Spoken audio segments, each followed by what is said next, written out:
À Val-d'Or, malgré le fait qu'il n'y a que 9 caribous sur le territoire, dont seulement 3 nés dans les 3 dernières années, aucun projet n'a été annoncé mercredi par le ministère de l'Environnement, Benoît Charette, pour protéger cette espèce. Henri Jacob, président de l'Action boréale, est extrêmement déçu de ce dénouement. C'est pas surprenant de la part de ce gouvernement-là. C'est quasiment une stratégie, enfin, d'éliminer carrément les caribous. C'est même pas une stratégie, un plan pour rétablir même les 2 arbres qui sont ciblés.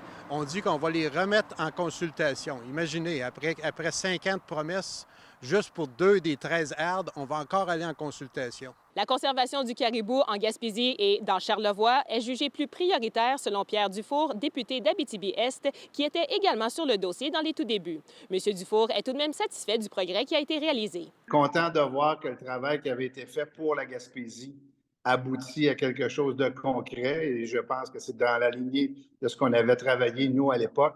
Et dans le cas de Charlevoix, bien, je suis content de voir que les enclos qui ont été mis en place ont permis d'enrayer le déclin. C'est tout le contraire pour le président d'Action boréale. Il croit que la stratégie devrait prioriser toutes les régions où le caribou est menacé. Oui, c'est vrai que c'est en danger en Gaspésie et dans Charlevoix, mais ils sont aussi en danger dans les 11 autres, dont celle de Val-d'Or, qui est la plus menacée de disparaître à court terme. Rappelons que Québec travaille sur une stratégie depuis 2018. Dans les derniers mois, le gouvernement Trudeau avait lancé un énième ultimatum à Québec pour dévoiler une stratégie nationale de protection de cette espèce. On ne peut pas se l'adresser d'une façon unique. Il faut que ce soit des plans précis et différents pour chacune des endroits selon la situation des cheptels aussi.